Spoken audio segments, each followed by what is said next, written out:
আর এবার ট্যাব কেলেঙ্কারির আরো এক খবর পাওয়া যাচ্ছে। এবার ট্যাব কেলেঙ্কারিতে বিহার চোখ, ট্যাব কেলেঙ্কারিতে বিহার চোখ দক্ষিণ 24 পরগনাতেও। তরুণের স্বপ্ন প্রকল্পে রাজ্য সরকারের দেওয়া একাদশ ও দ্বাদশের পড়ুয়াদের ট্যাবের টাকা নিয়ে বিস্তর গরমিলের অভিযোগ এবার দক্ষিণ 24 পরগনা জুড়ে।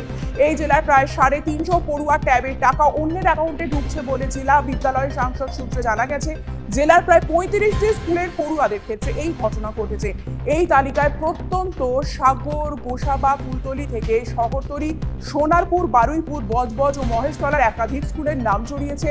সাগর থানায় ইতিমধ্যে অভিযোগও দায়ের হয়েছে। পুলিশের প্রাথমিক অনুমান বিহারের অ্যাকাউন্টেই ঢুকেছে এই সমস্ত টাকা। প্রধানত আমাদের হচ্ছে আমাদের জেলাতে কিংবা আমাদের রাজ্যে কোনোটাতেই এক্সিস্ট করে না। তা অন্য রাজ্যের যুবক আমরা পাচ্ছি, সেখানে ওই অ্যাকাউন্ট নাম্বারগুলো অন্য রাজ্যের দেখাচ্ছে।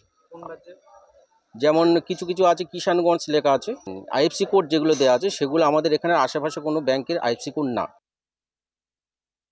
শুনলাম যে ম্যাম বলেছেন, হেড ম্যাম, যে স্কুলের ওই টাকাটি অন্য কারোর অ্যাকাউন্টে চলে গিয়েছে।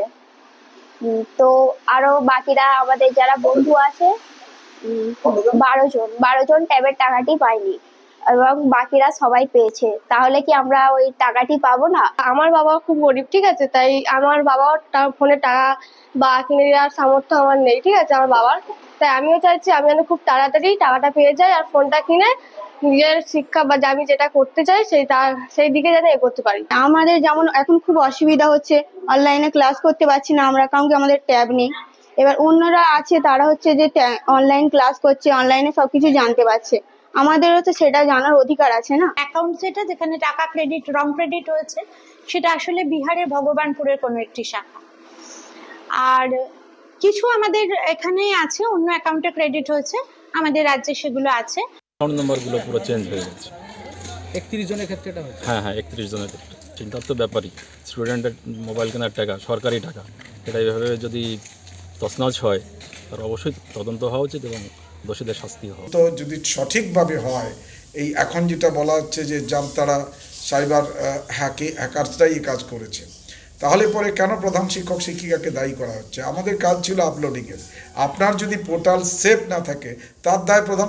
ব্যাংকের অ্যাকাউন্ট জমা দিয়েছিলাম, তো স্যার ব্যাংকে আবারও একবার বলেছিল যে ব্যাংকের বইয়ের জেরক্সটা নিয়ে আসতে। তো সেকেন্ডবার জমা দিয়েছিলাম, তারপরও বলেছিল যে পুজোর পর ঢুকে যাবে। তো পুজোর পরও ব্যাংকের বই চেক করেছিলাম, আপ টু ডেট করেছিলাম, কিন্তু এখনও টাকাটা ঢুকেনি। অ্যাকাউন্টটা চেক করার জন্য যখন দেখতে গেলাম, দেখলাম যে সব নাম্বারগুলোই ভুল। মানে ওই নাম্বারটা আমাদের অনেকেরই দেখা গেছে যে সব নাম্বারগুলো আলাদা, আমাদের নয়। এবং ক্লাস 11-এরও এরকম 25-30 জন এবং ক্লাস 12-এরও তাই 25-30 জনের এরকম টাকাটা ঢুকেনি।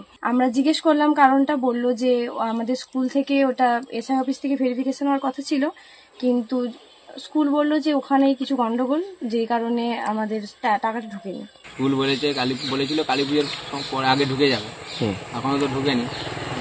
স্যার বললো যে অন্য অ্যাকাউন্টে নাকি ঢুকে যাবে। অ্যাকাউন্টগুলো অলরেডি আমাদের আপডেট করাই ছিল, ঠিক আছে। এবার কিন্তু সেই সময় সমস্যা যেটা হচ্ছিল, আমাদের পোর্টালটা খোলা যাচ্ছিল না, পোর্টালটা ভীষণ জ্যাম হচ্ছিল। এখন সেটা জানতে পারলাম যে ওগুলো হ্যাকিংগুলো হওয়ার জন্য এই কেসগুলো হচ্ছে। লিখিত অভিযোগ জানিয়েছি এবং সেই সংক্রান্ত সমস্ত ডকুমেন্ট, ইমেল, কোন ব্যাংকে গেছে, সেই ব্যাংকের ইমেল অ্যাড্রেস কি, আর সেখানে যে আমরা মেল করেছিলাম সেই মেলের রিপ্লাই কপি তারা কি দিয়েছে, সেই সংক্রান্ত সমস্ত আমাদের ঊর্ধ্বতন কর্তৃপক্ষ ডিআই অফিসে আমরা জমা দিয়েছি।